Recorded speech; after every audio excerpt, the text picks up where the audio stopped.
Saludos amigos, con ustedes una nueva entrega de consulta participativa. En este domingo de resurrección, alegres, muy contentos porque compartimos con ustedes y la familia el contenido seleccionado para someter a su consideración. Saben ustedes que transmitimos a través de Carivisión, canales 26 de Claro, Altiz, 22 de Astel, y que estamos en la web a través de carivisión.online.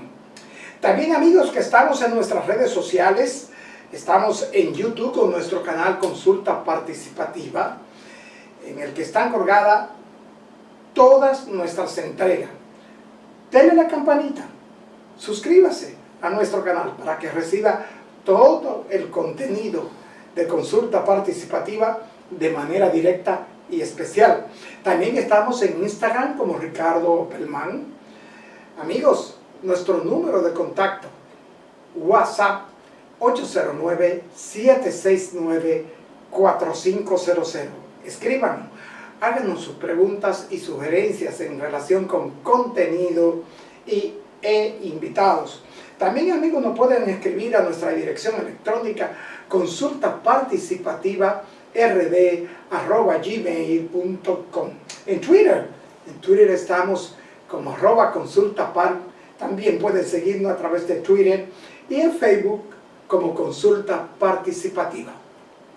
Como siempre, amigo, agradecerle la gentileza de su sintonía en domingo, en momento familiar, y agradecer a todos nuestros amigos allende los mares que nos sintonizan a través de las redes electrónicas.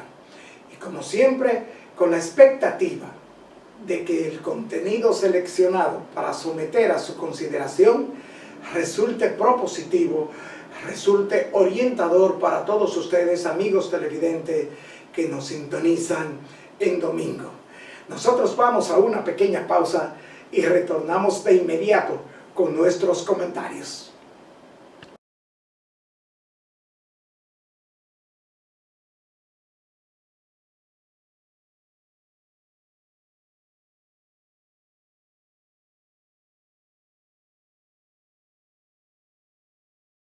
Bien amigos, domingo 4 de abril del 2021, domingo de resurrección. En esta fecha que se conmemora la resurrección de Jesús, que es el primer domingo del plenilunio después del equinoccio. Una fiesta que celebra el regreso a la vida de Jesús, el Hijo de Dios, luego del martirio vivido por Cristo, que finalizó con su crucifixión en el Calvario. Y tal como lo había prometido a sus discípulos, Jesús regresó de la muerte cumpliendo el mandato divino del Altísimo, probando de esta forma que era el Salvador de la humanidad. Y en este domingo de resurrección nos referiremos, y lo hacemos convencidos de que la posición de la Iglesia Católica ha sido correcta.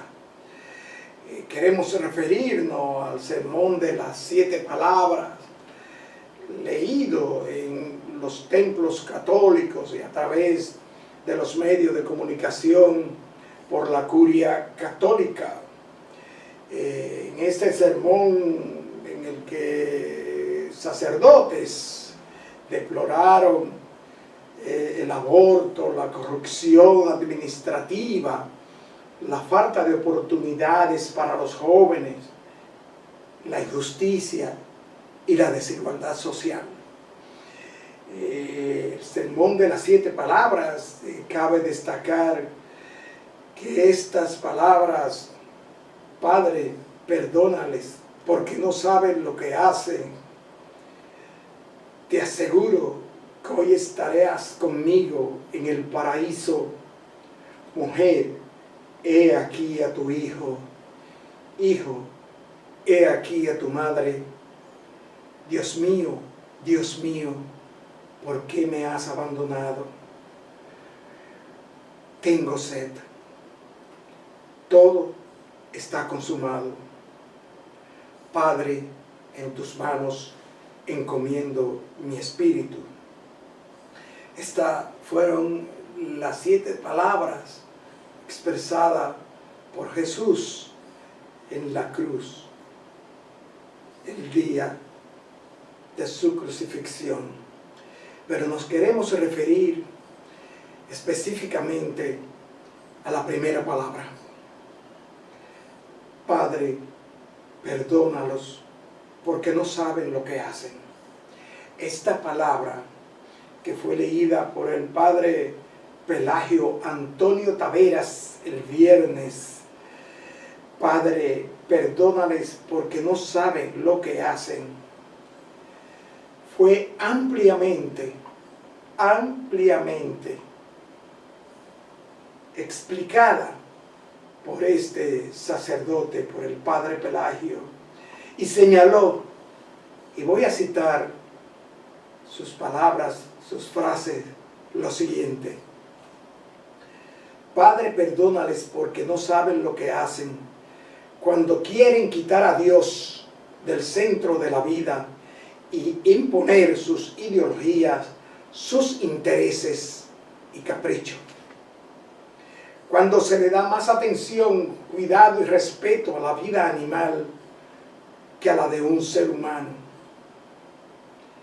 Cuando se le quita la sacralidad al cuerpo humano, que es el templo del Espíritu Santo, y se le convierte en sepulcro a través del aborto. Cuando se defrauda la esperanza de todo un pueblo que los elige para tener una mejor vida, y al contrario se la quitan y le quitan sus derechos a tener una vida digna. Cuando se confía en el hombre más que en Dios. Cuando se dejan manipular por ideologías e intereses malsanos que explotan la buena voluntad del pueblo sencillo. Hay otros que siguen crucificando a Jesús, pero sí saben lo que hacen.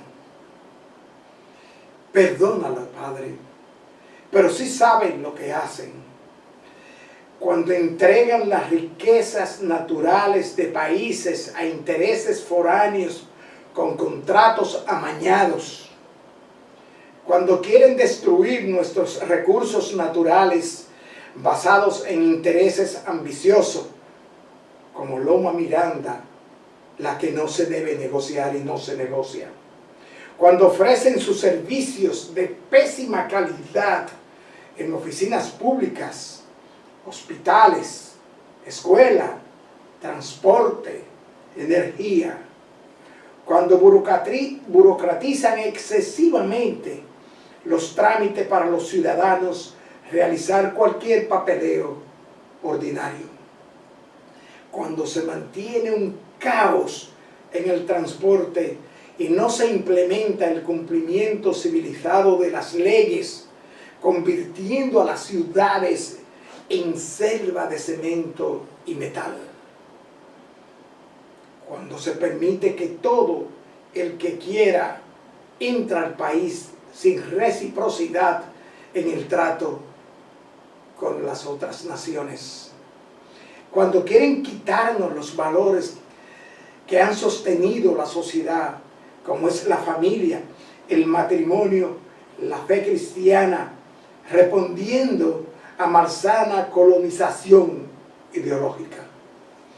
Cuando laboran 4 años y se ponen pensiones escandalosas, mientras el obrero de bajo salario labora 30 años y le ponen una miseria.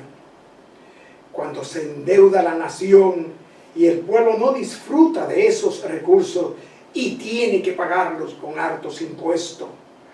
cuando el pueblo tiene que pagar combustible y energía cara, mientras grandes empresas se le da gratis. Cuando miles de estudiantes son graduados en las universidades, pero no se crean fuentes de trabajos, desalentando las esperanzas de sus talentos, obligándolos a emigrar sin poder realizar su vocación. Cuando no se pone control en los medios de comunicación, difundiendo material que daña la mente de nuestra juventud y fomenta el morbo. Cuando no se pone control a lo que hace ruido y violenta la paz social de los barrios, con música alta, de alto volumen, sin importar que los niños están estudiando, ni que hay enfermo en casa. Cuando no se respetan los símbolos patrios, ni se enseña moral y cívica a los estudiantes, construyendo una sociedad sin arraigo y sin amor a la patria. Cuando se fomentan los vicios y no se pone control a lo que hacen adolescentes y jóvenes, donde hay más banca de apuesta y liquor store que escuelas e institutos. Cuando los hospitales no tienen medicamentos ni equipos adecuados para atender a la gente dignamente. Cuando las calles son invadidas por delincuentes y la gente no puede andar con un celular sin ser asaltado y no se le pone paro a la delincuencia. Cuando se hacen como Pilato y la masa inconsciente que absuelven al culpable y condenan al inocente. Padre, perdónale, porque ellos sí saben lo que hacen. Esto leyó el padre Pelagio Tavera y nosotros agregamos.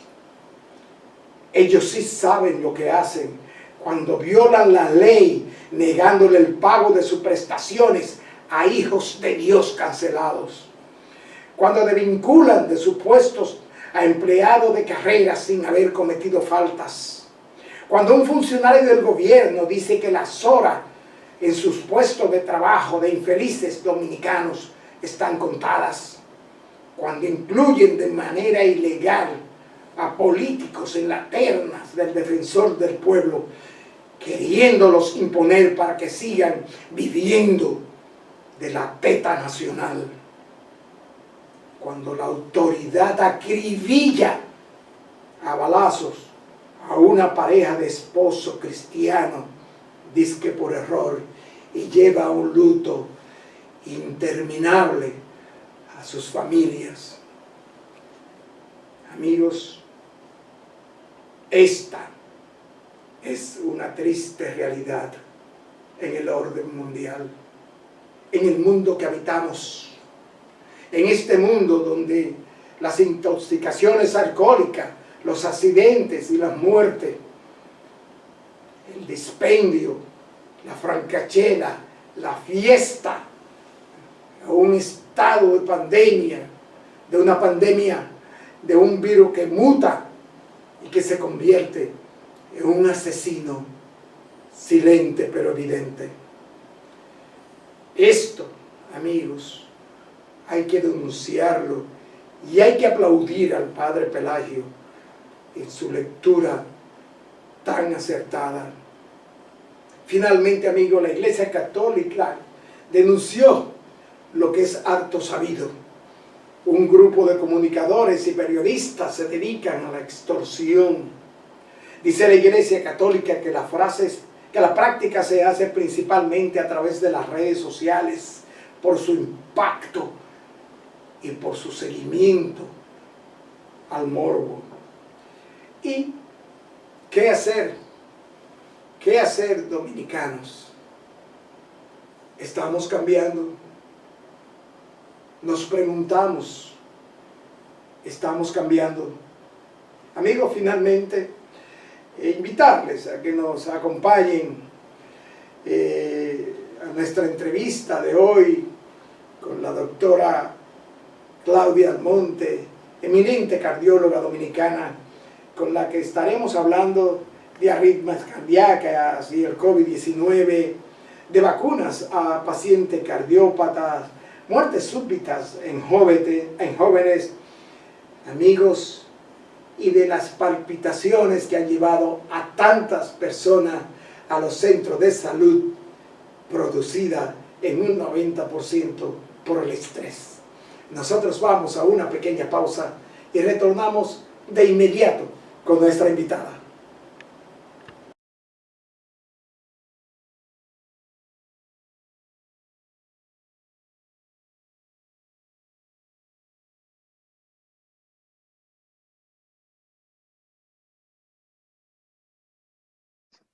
Doctora, antes de irnos a la pausa, le dejaba la pregunta sobre estos pacientes hiper o hipotensos y pacientes con patologías conocidas o con padecimiento cerebrovascular y la vacuna, y si la enfermedad cardíaca agrava estos pacientes.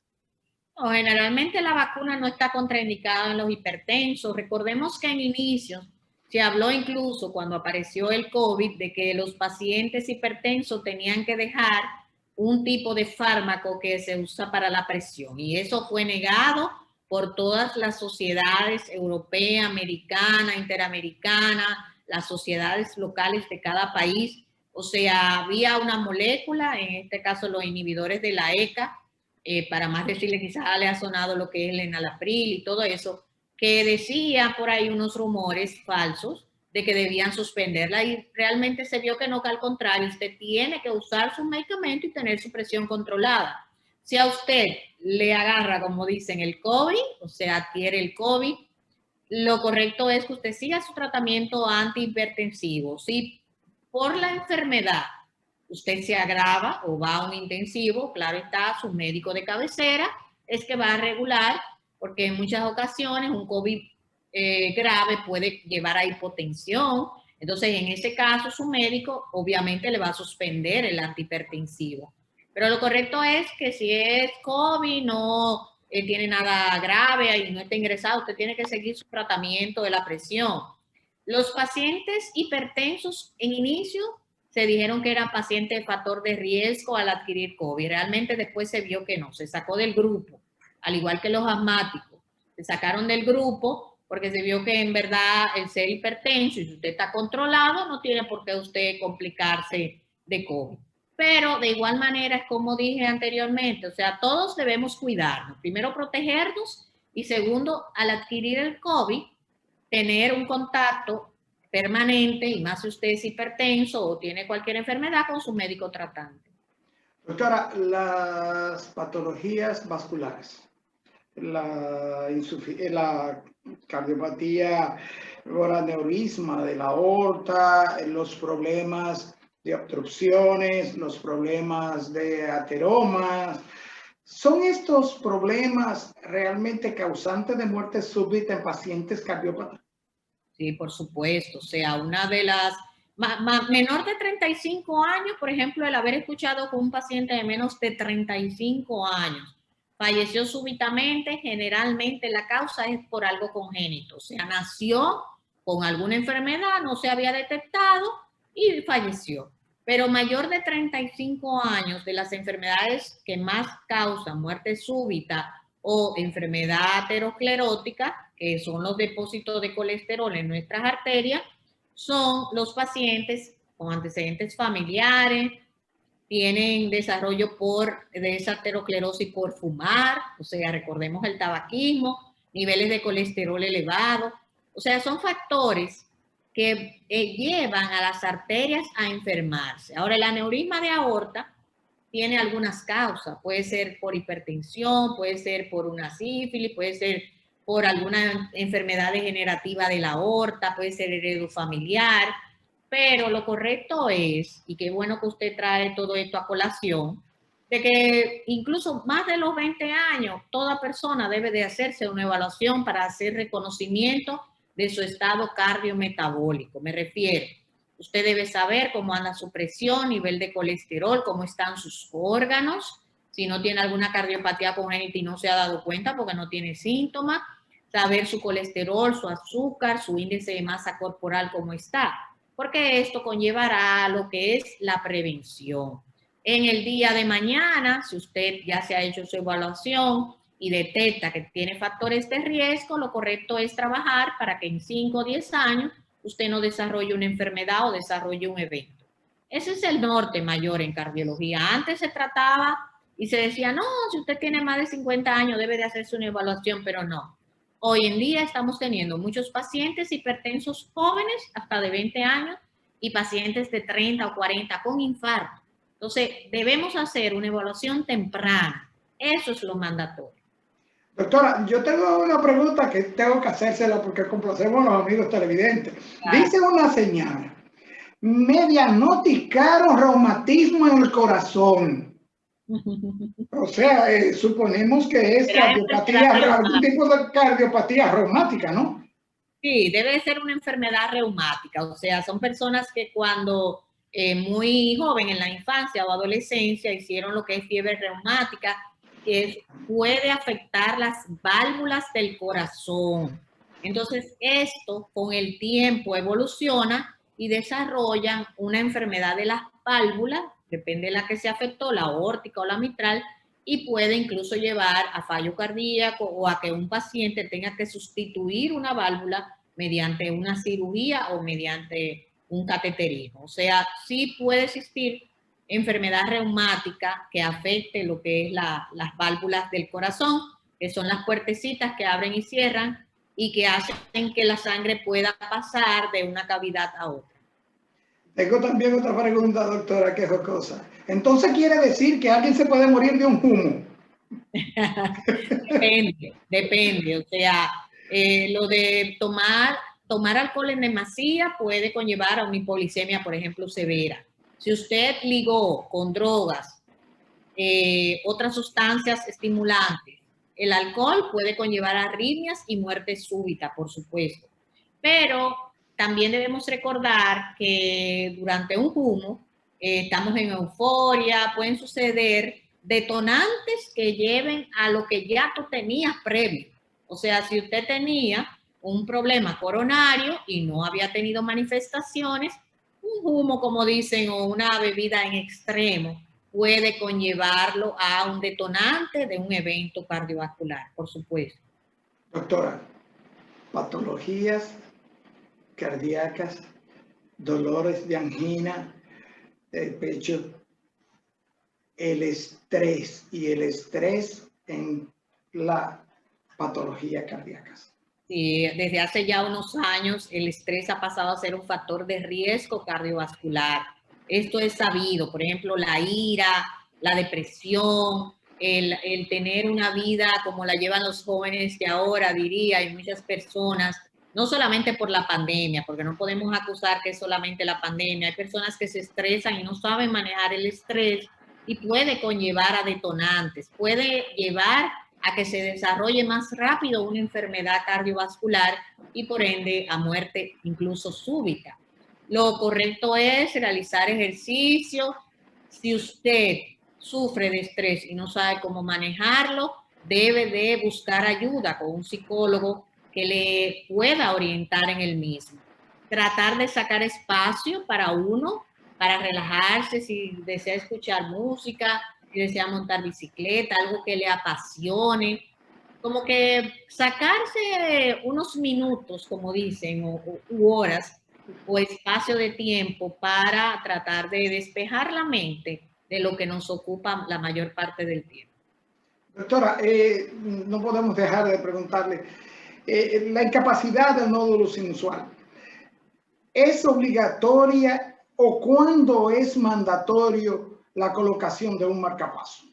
Sí, debemos de tomar en cuenta que existen muchas causas de disfunción. Primero hay que descartar si es una persona añosa que tenga una enfermedad coronaria.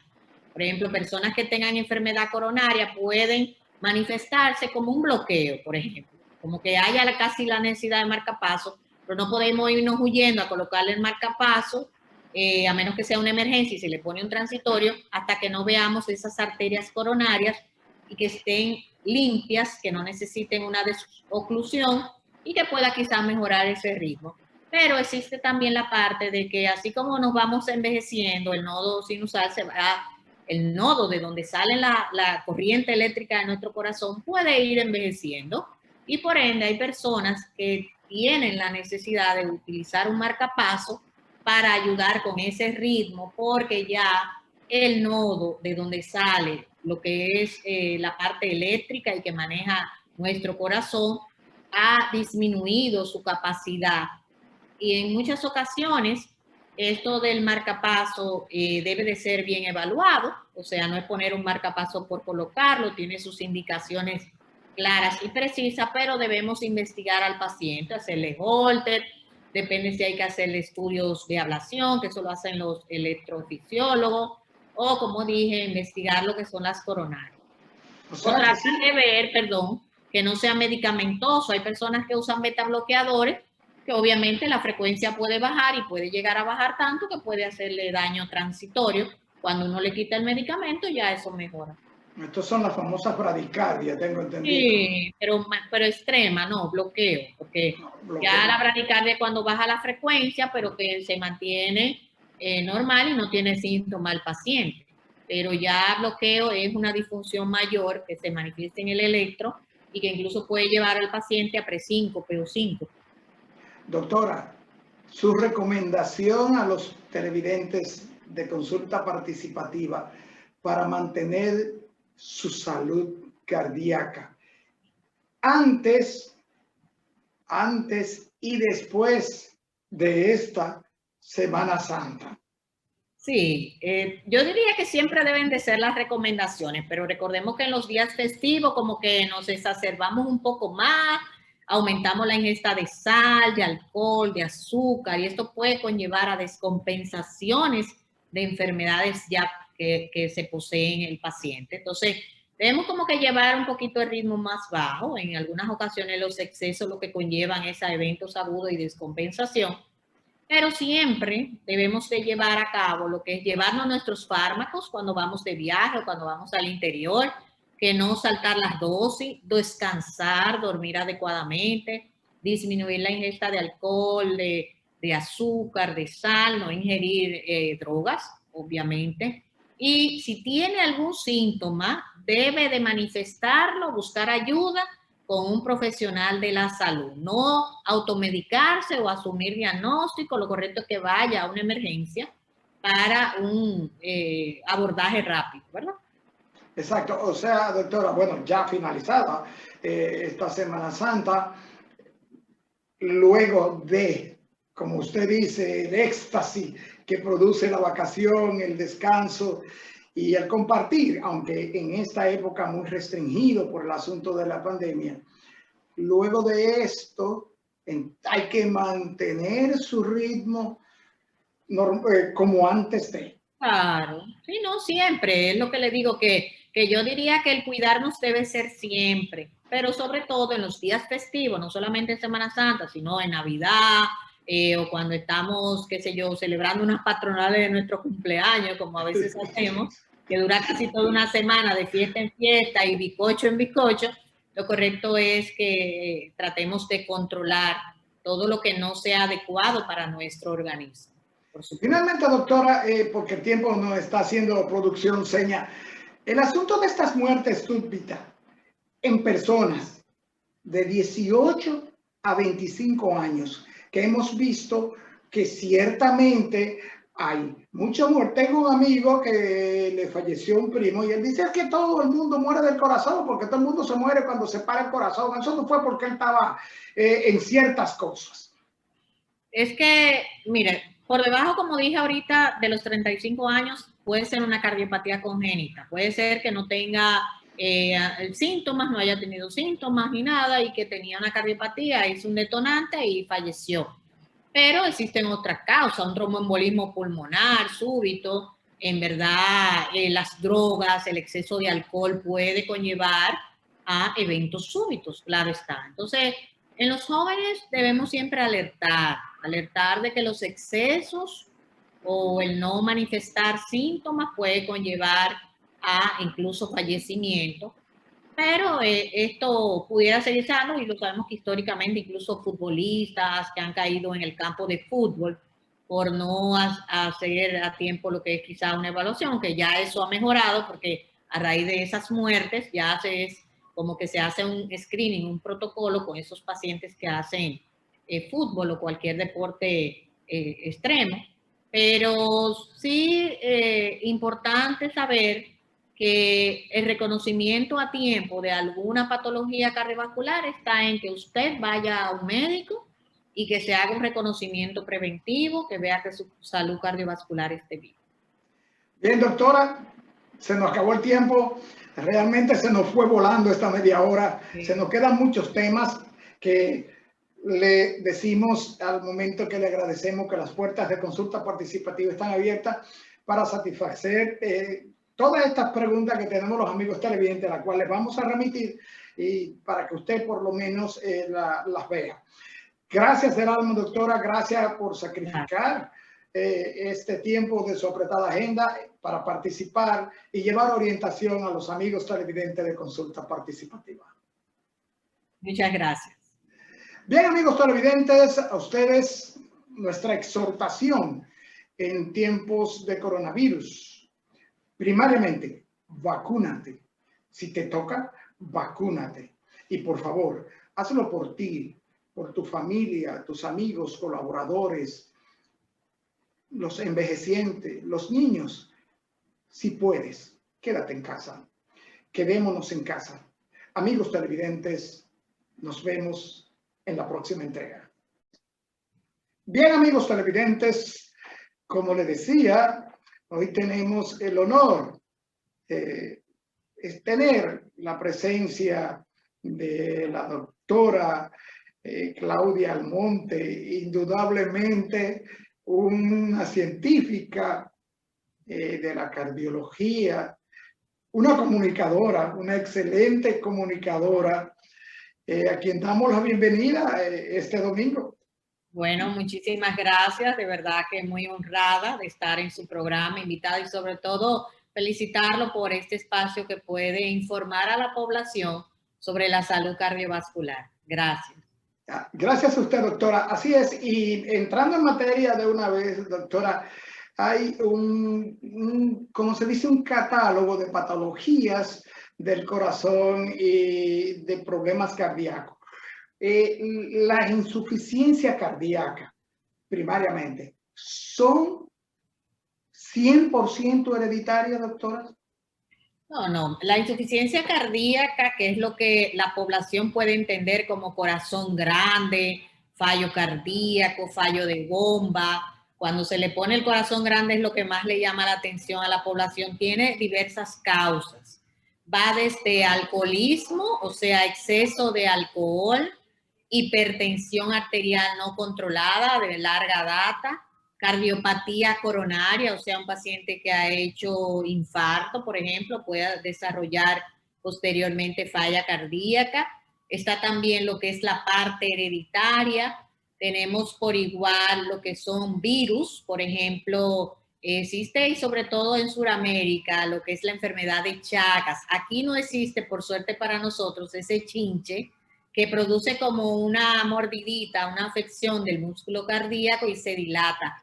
Pero aquí sí existe, lastimosamente también, al igual que en otros países, los citomegalovirus, enterovirus, que pudieran conllevar a enfermedad, el Epstein-Barr, que son virus como si fuera una gripe que le da, y hay personas que desarrollan miocarditis o inflamación del músculo cardíaco y caen en falla, y de hecho falla aguda.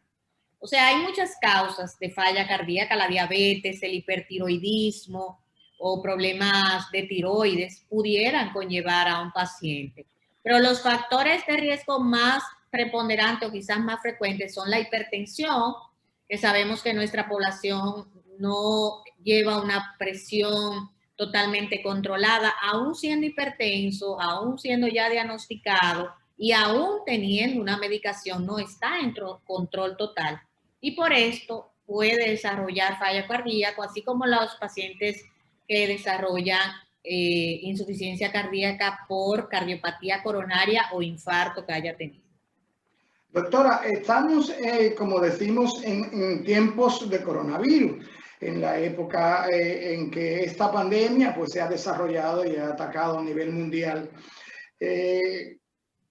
Las palpitaciones, hemos tenido informe de que se presentan muchos casos en las emergencias de personas que no tienen récord de patologías cardíacas y se presentan con palpitaciones, ritmo cardíaco en 180, 170, y se señala que esto es una condición provocada por el COVID-19. ¿Qué hay de eso, doctor? Bueno, no es tan frecuente que necesariamente sea por COVID-19. Las historias o las llamadas o acudir a emergencia por historia de palpitación y sensación de arritmia no es solamente por el COVID, eso es de muchos años atrás.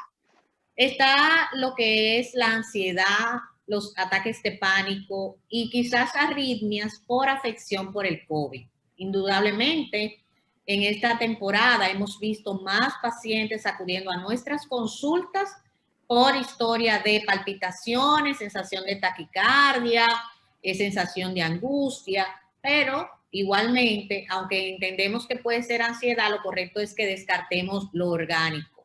Antes del COVID existen las historias de palpitaciones. Historia de palpitaciones siempre hay que investigar, o de arritmia en un paciente, hay que investigar que sea por alcoholismo, que se trate de un problema tiroideo, falta de ejercicio, anemia extrema, problemas cardíacos per se.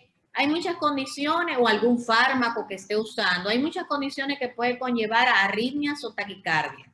Está, por ejemplo, la arritmia fibrilación auricular, que es causante hasta de un 4% o más en pacientes mayores de 60 años de accidente cerebrovascular, y en pacientes jóvenes, por ejemplo, que tienen un fin de semana festivo, ingieren mucho alcohol y los lleva a la emergencia con palpitación y se le encuentra lo que es la llamada fibrilación auricular.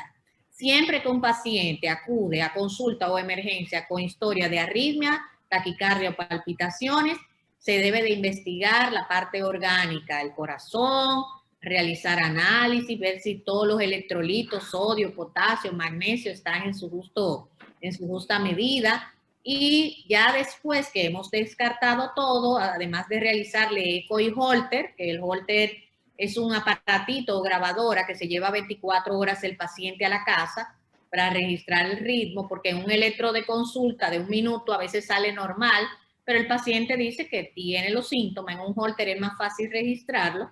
Entonces, luego de eso, si no encontramos nada, uno lo remite a un psicólogo, a un psiquiatra, o le incita a hacer más ejercicio, a hidratarse bien, a no consumir mucho café, muchos refrescos que pueden tener cafeína por igual, que puede aumentar la frecuencia cardíaca. Hay informes, doctora, de que el COVID puede o pudiera inducir a la miocarditis o a la pericarditis. Sí, ¿Es claro. cierto esto? Sí, uno de los datos que más nos impactan del COVID es que pacientes que han estado en ventilador, que han estado muy graves por el COVID, hospitalizados, pueden hacer lo que es la llamada miocarditis y también fallo cardíaco, que esa es otra causa que se puede ver. Pero siéndole honesta, en la consulta, lo que estoy viendo o lo que estamos viendo como práctica privada y haciendo eco, porque soy ecocardiografista también, sí se ve con frecuencia pericarditis. Tenemos una membrana que envuelve el corazón, que se puede inflamar por un virus, y específicamente estamos hablando de un virus, y este generalmente inflama el pericardio y puede ocurrir que haya una efusión o acumulación de líquido en el pericardio y que puede conllevar a molestias como punzadas en el pecho, dolor. Por eso, en el protocolo de los pacientes post-COVID, el seguimiento cardiovascular es importante, y realizarle lo que se llama un ecocardiograma para visualizar cómo está el músculo cardíaco o miocardio y cómo ha quedado el pericardio también. Sí, doctora, y esto porque puede inducir, ¿no?, a confusión el hecho de que sabemos, creo que una enfermedad cardíaca crónica aumenta los riesgos de desarrollar complicaciones del pulmón, y Sí. esto se ha asociado mucho las complicaciones del pulmón con el COVID, sin tomar en cuenta, si así podemos decir, el hecho de que la enfermedad cardíaca crónica aumenta los riesgos de patologías o complicaciones, claro, del pulmón, ¿no es cierto? Sí, desde el principio y desde que se evaluaron pacientes incluso post-mortem en el área de Europa, en Italia específicamente, se observó que esta patología COVID, que inicialmente empieza como un interés de neumólogos e infectólogos, pronto pasa a ser parte del equipo multidisciplinar del manejo del COVID o paciente con COVID, el cardiólogo. ¿Por qué? Porque además de producir fallo cardíaco, arritmia en estos pacientes que pudo verse, también se observó que había trombosis. Ya puede ser trombosis, o sea, tromboembolismo. A pacientes, tenemos pacientes que han hecho trombosis venosa en las piernas, o sea, coágulo alojado en las piernas, y por ende se incorpora al tratamiento del COVID lo que es la anticoagulación, que muchos de los pacientes o las personas que nos están viendo quizás han escuchado los pacientes cuando han sido diagnosticados de COVID y a realizarle algunos parámetros o análisis que están elevados, al observarlos se le indica lo que es la anticoagulación o aspirina, de hecho.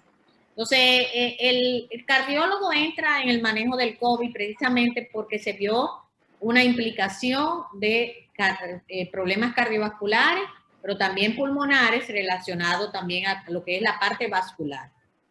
Es la parte vascular. O sea, bueno, sabemos de hecho que el COVID pues afecta mayormente a las personas inmunodeprimidas, o sea, que tienen bajas defensas, como llamamos vulgarmente. Yo ahí quisiera aclarar, realmente no es que es la mayor probabilidad, porque hemos visto pacientes jóvenes, pacientes que no poseen ninguna patología de base y hemos visto pacientes fallecer jóvenes que no tenían ninguna enfermedad previa. O sea, esta enfermedad es incierta, quizá lo que tenemos es un año y alguito conociéndola. Falta mucho por conocer todavía, porque no sabemos las secuelas a largo plazo, cómo quedarán esos pacientes en un futuro. Pero sí, verdaderamente los pacientes más vulnerables, no solamente los pacientes cardiovasculares, sino también los metabólicos como los diabéticos, los pacientes con enfermedad pulmonar obstructiva crónica, pacientes renales, los oncológicos también, que los oncológicos también pueden hacer falla cardíaca, valga la redundancia. O sea, una serie de pacientes, como usted bien dice, con una inmunidad baja, son más vulnerables. Pero ojo con esto, no es solamente con el COVID. Recordemos que existen las vacunas para el neumococo, para el hemófilo influenzae, donde cada año se incita al paciente a que se vacune porque una afección de vías respiratorias importante puede conllevar a un paciente cardiovascular, metabólico, oncológico a desarrollar complicaciones y muerte. Entonces, en el COVID, por igual, se lleva la misma medida. Doctora, hemos visto, y como usted bien señala, hay mucho que investigar todavía en relación con el COVID-19, los efectos de la vacuna, la efectividad de las vacunas, pero hemos visto que hay recomendaciones precisas a los pacientes que toman anticoagulantes, que toman aspirina, que toman otro tipo de anticoagulantes más fuertes. Se les solicita que tengan autorización de su cardiólogo para la vacuna y que paren la ingesta de los anticoagulantes 2 o 3 días antes. ¿Es esto un factor de riesgo realmente? Eso realmente qué bueno que trae ese tema a colación. O sea, en inicios, cuando era la parte médica que se estaba vacunando, todo iba muy bien hasta que inició la parte de la vacunación en la población. Surgió una problemática enorme. Empezaron a llamar los pacientes, había un murmullo muy preocupante para nosotros como cardiólogos porque se dijeron esas medidas que usted ha estado mencionando, pero no es así. Lo que las guías europeas, tanto de hematología como las guías también de lo que es la Sociedad Española de Cardiología, lo que apuntalan es, tenemos que recordar que existen los antiagregantes plaquetarios. Antiagregantes plaquetarios son aspirina, clopidogrel, pacientes que necesitan eso, incluso los que han tenido infarto y tienen stent. A esos pacientes no tienen contraindicación de vacunarse, al contrario, tienen que vacunarse. O sea, y es una punción pequeña, o sea, eso no le va a hacer daño y no tiene que suspender el medicamento. Ahora bien, existen los anticoagulantes, donde existen los nuevos anticoagulantes, apixaban, otras moléculas que pueden acompañar el grupo de medicamentos modernos anticoagulantes, rivaroxaban también. Entonces, estos fármacos nuevos, lo que se les orienta a los pacientes es que el día que se van a vacunar, tomen la molécula, o sea, la pastilla anticoagulante, o 1 o 2 horas después de haberse inoculado o vacunado. No es suspender el tratamiento 2 o 3 días antes, porque esto puede contraer el riesgo de incluso un accidente cerebrovascular, depende por lo que esté anticoagulado el paciente. Se le dice que presione de 2 a 5 minutos en el área donde lo puncionaron para que no sangre mucho, pero no se contraindica la vacunación. En el grupo que está usando warfarina o Coumadin, para que me entiendan, que sabemos que se le hace un análisis cada cierto tiempo para medir el grado de anticoagulación, lo mismo. Saber que tienen que presionarse en el área de 2 a 5 minutos luego de vacunado y que sepan que deben de tener el INR, los que saben y toman ese fármaco saben a lo que me refiero, que es el nivel de anticoagulación que debe estar entre 2 y 3, que esté verdaderamente entre 2 y 3, porque si está muy elevado, existe el riesgo de que se le haga un hematomito más grande, pero no está contraindicado ni lo deben suspender.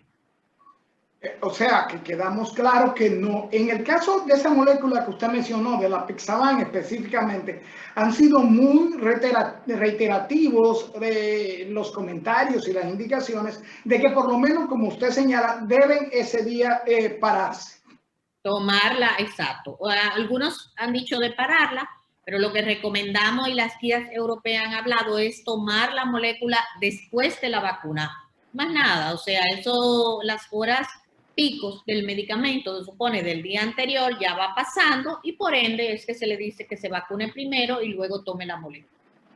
Doctora, en el caso de la hipertensión, porque sabemos que hay personas hipertensas o hipotensas que no tienen patologías, no están padeciendo una patología o no han padecido una patología del corazón.